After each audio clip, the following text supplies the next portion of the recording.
Discerning Eye is a really remarkable collection of Latin American art put together by very discerning collectors over a 20-year period, reflecting, I think, the full range of Latin American art. The earliest piece in the collection, I believe, is this Diego Rivera landscape, painted in 1913.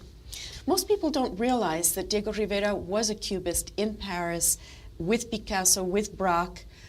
He'd been sent to Europe on a scholarship in 1908 to Spain. This painting was done in Spain. It's an old hamlet in Toledo. It is influenced both by El Greco and by Cubism. Another work of Rivera a little bit later.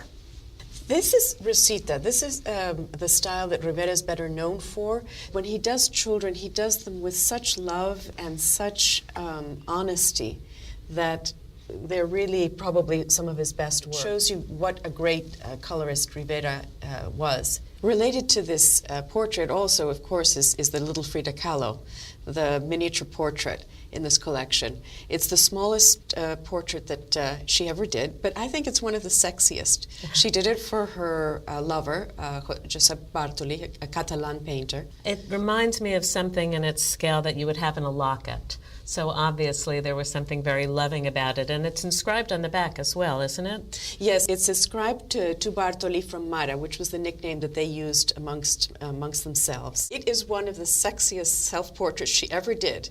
It is so intense. She is dolled up to the nine. She has these beautiful chandelier earrings. There's a glint in her eye, and it's definitely a come hither. Well, let's look at the Tamayo. This is a painting of Tamayo's from 1946, painted, I believe, when the artist was living in New York.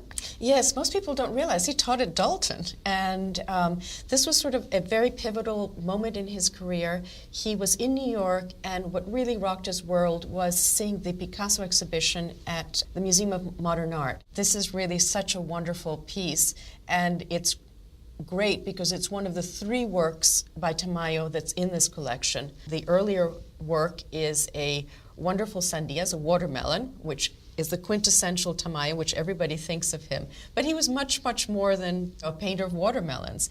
The other work is a monumental piece from the 70s called Mujer en Ecstasy, Woman in Ecstasy. One of my favorite paintings in the collection is this work by Roberto Matta, Surrealist, Morphology of Desire.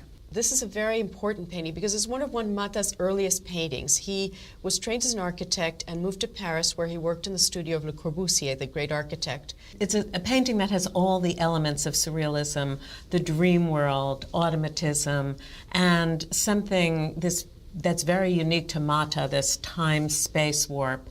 And you see all the elements in the painting, the house, the stone, the figure, sort of metamorphized before your eyes from one state to another. It really shows the discerning eye of the collectors, their knowledge, their connoisseurship, their passion for art.